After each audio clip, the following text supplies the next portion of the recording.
What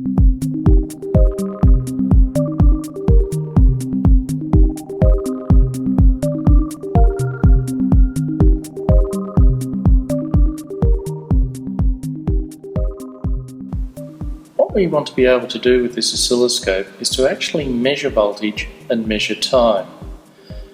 And these oscilloscopes have a facility to help us do that, called a cursor. And to turn on the cursors, I'll press the button labelled cursors. That brings up a menu. I can turn the menu on and off. I'll leave the menu on. I'm going to go and select manual. Now I've just selected manual.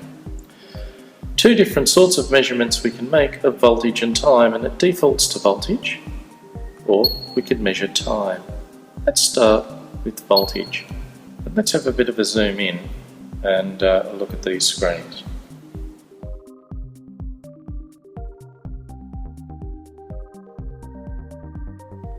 Here we've zoomed right into the display with the cursor measurements active. We're currently on manual cursor measuring voltage.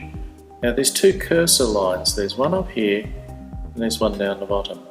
At the moment we're active on cursor A, and so if I adjust the control there, I can move that cursor up and down until I can sit it just on top of the voltage there. And it's now sitting on top of the voltage, and I can read that voltage off the screen. Cursor A is 5.04 volts.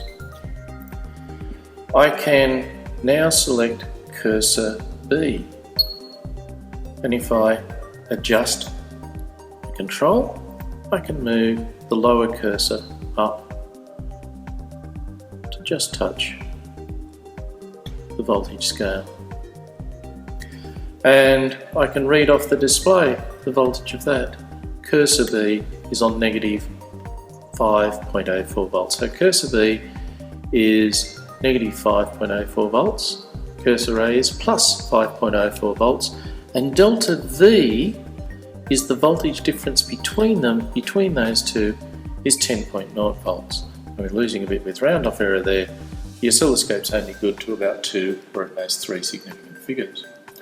So there is a measurement of voltage, and I can read the maximum voltage of that trace is cursor A is plus 5.04 volts. The minimum voltage is minus 5.04 volts is cursor B. Let's now swap to the time cursors. And so I'll select, instead of voltage, I'll select time. And it may help to hide the menu at this point, but just remembering we're currently selecting cursor B. So I'll hide the menu, and I can see two cursor lines. There's one down there and one down there. Now cursor B is active, and so if I move that, I move the second cursor, and I'll move it to where I see it crossing the axis there. I think it crosses the axis at about that point there.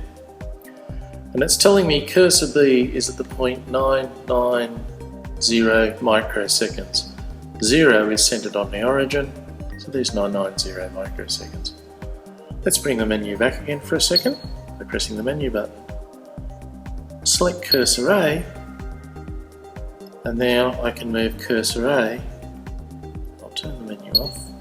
And let's move it down so we can measure the length of one cycle. And one cycle of this, remember, is a full cycle of motion going through the axis, up to the top, down to the bottom, and up to there again. And I will move that to where it looks like it's crossing that axis. It's about there. And it's telling me the absolute position of that cursor as well, which cursor A is on minus 10 microseconds. Cursor B is on 990 microseconds. And the difference between them is the important thing, the delta T, or the period, 1.00 milliseconds. And the nice thing the oscilloscope will do for you is it tells you what the reciprocal of that number is as well. 1 kilohertz, frequency is 1 over the period. And so the oscilloscope is very useful for measuring both voltage and time.